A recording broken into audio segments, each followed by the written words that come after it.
Good morning students.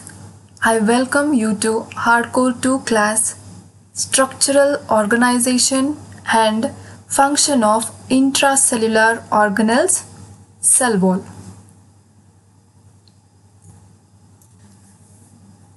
Intracellular organelles, that means the organelles which are present within the cell.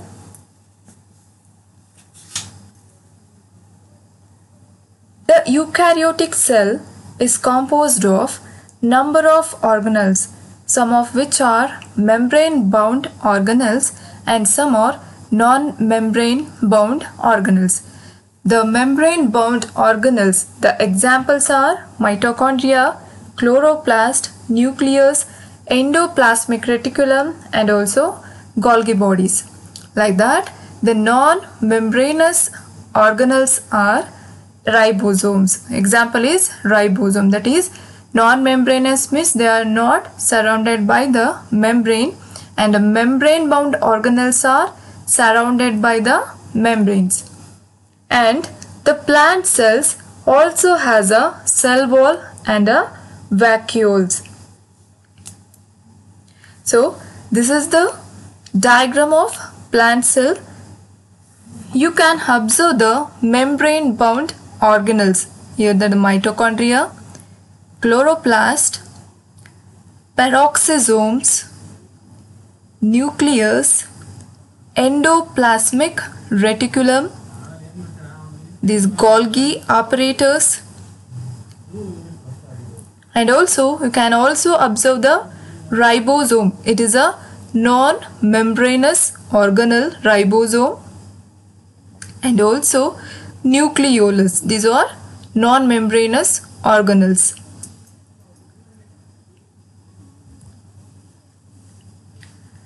Next, let us know information about cell wall. Cell wall is the non-living component of the cell and is secreted and maintained by the living portion of the cell, that is protoplasm. And the synthesis of cell wall is controlled by the Golgi bodies. And this typical cell wall consists of three regions, that is first one is middle lamella, second one is primary wall and it is 1 to 3 micron in thickness, and primary wall is elastic in nature. Then the secondary wall, it is 5 to 10 micron in thickness and it is rigid. So in the diagram you may observe the primary wall, that is this is the primary wall and the secondary wall, and in between these primary and secondary wall you may observe the middle lamella. So let us know in detail about the regions of a cell wall. That is, first one is middle lamella. So in this diagram you are observing the middle lamella, and this middle lamella starts in the telophase stage of a cell division. That is, the formation of middle lamella takes place during the telophase stage. And this middle lamella, it works as a cementing layer between two daughter cells. So in this diagram you may observe these are the two cells and middle lamella is acting as a cementing layer, that is it is going to join the two cells. And this middle lamella, it consists of calcium and magnesium pectases, that is the pectic substances. Next is a primary wall. So in this diagram you are observing this is the primary wall, and bordering the middle lamella, primary wall is the first layer of individual cell and it is synthesized by protoplasm. In young cell, the primary wall remains thin and elastic, and it become thick and rigid when cell is going to mature. The dry primary wall contains hemicellulose up to 50%, cellulose up to 25%, and also small amount of peptic substances and also non-cellulosic polysaccharides. And the flexibility of a primary cell wall during the elongation is due to the presence of a peptic substances. Due to the presence of the peptic substances, there will be the flexibility in the primary cell. And this primary wall layer is the principal wall layer of meristematic cells and also chlorophyllous cells. So next, let us move on to the third region, that is secondary wall. The formation of secondary wall gives structural independence to the cell and also it provides rigidity to the wall. It is formed next to primary wall towards the protoplasm.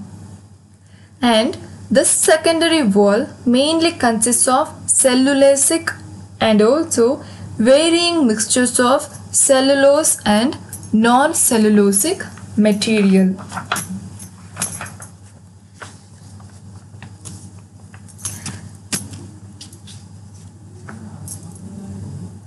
And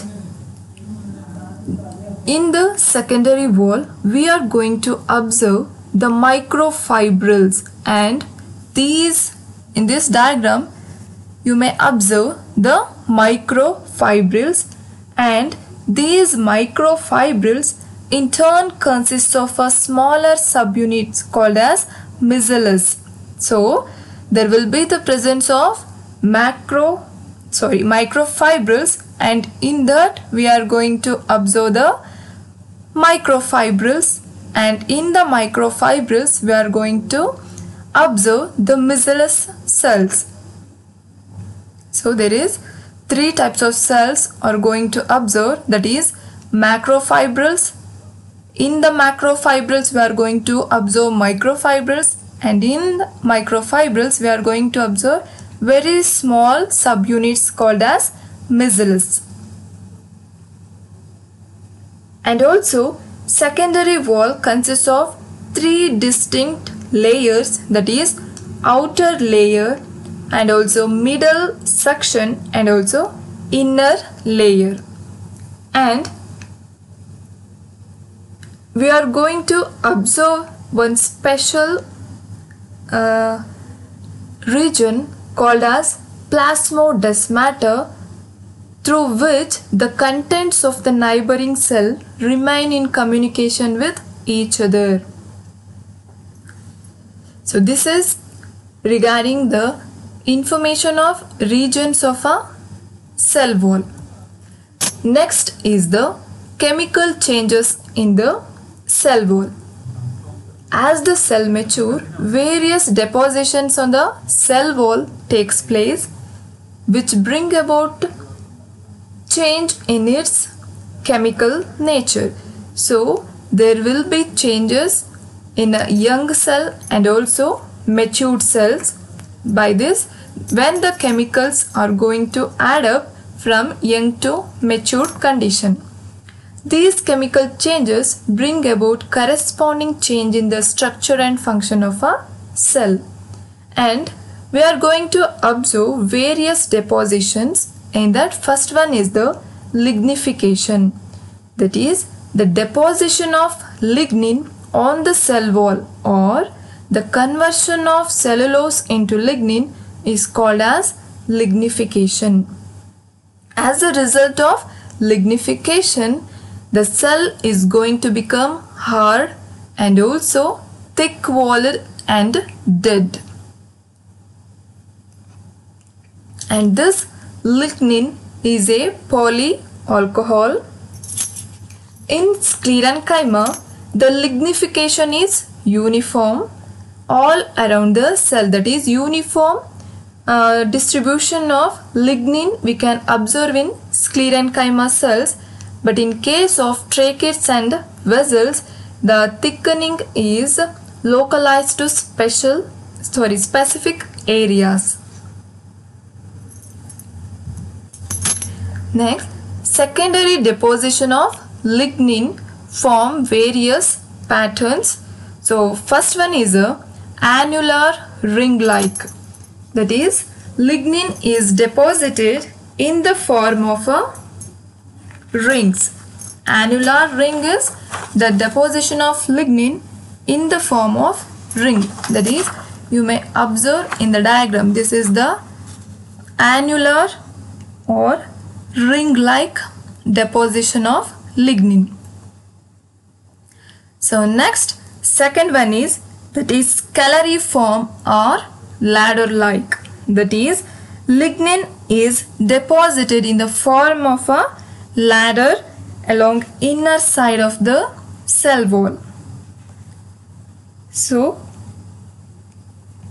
in this diagram, you might observe that is ladder-like arrangement of a lignin.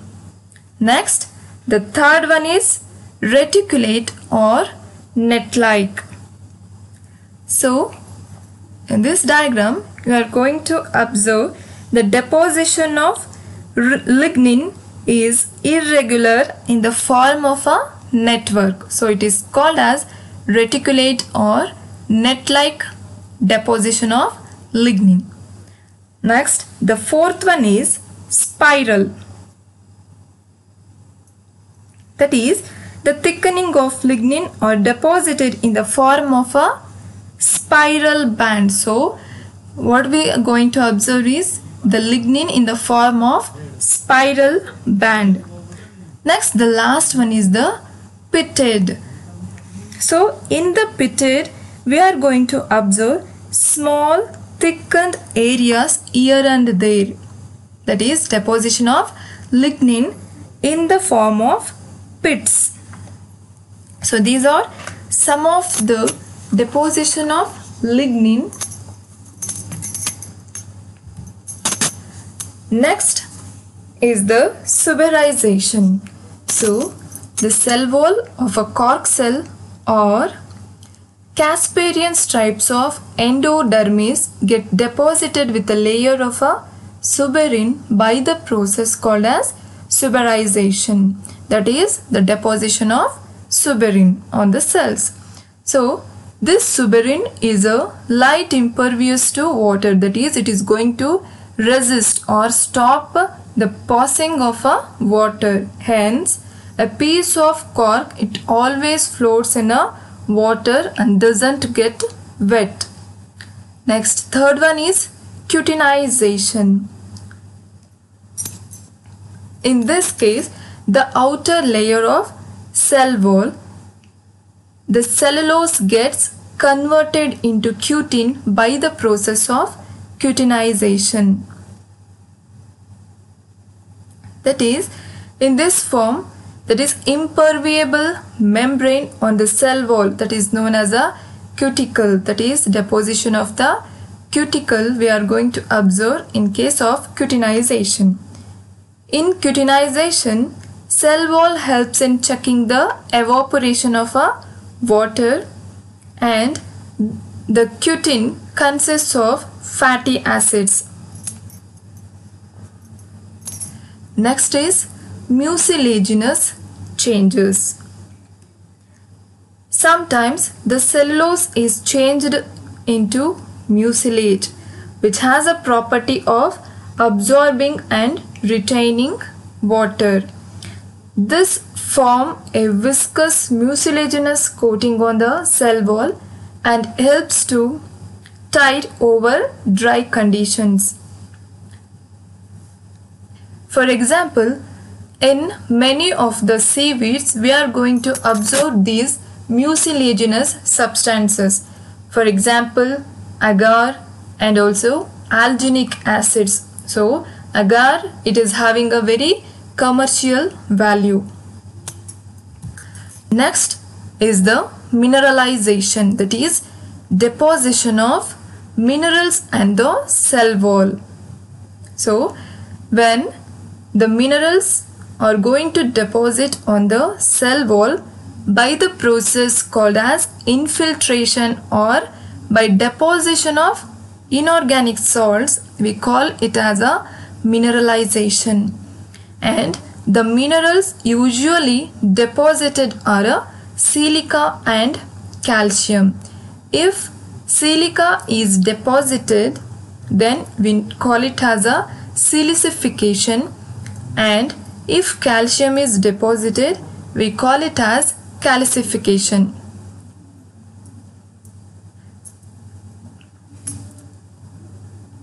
Yes, when the calcium is deposited on the cell wall, we call it as calcification. Next, let us know about plasmodesmata. So, plasmodesmata is a cytoplasmic channel that is in every living cell. It is connected to another living neighbor cell by a cytoplasmic channel, and each of which is called as a plasmodesmata, which pass through the intervening cell walls. That is, in this diagram you might observe these are the two cells, and in between these there is a presence of one of the connection, and we call it as a plasmodesmata. The plasma membrane of one cell is continuous with that of the neighbor at each plasmodesmata. So, by this plasmodesmata, we might observe, that is, we might observe the connection between the two neighboring cells. And plasmodesmata function in intercellular communication, that is, they allow molecules to pass directly from cell to cell. For example, plasmodesmata are especially common in the walls of cells that lead towards the sites of intense secretion, that is, the cells which are going to secrete some of the secretion. There we are going to observe the plasmodesmata. For example, nectar secreting glands. In some of the plants we are going to observe the nectar secreting glands, and in that region we might observe the plasmodesmata. And in some of the viruses, that is tobacco mosaic virus, it is going to enlarge the plasmodesmata in order to use this route to pass from cell to cell.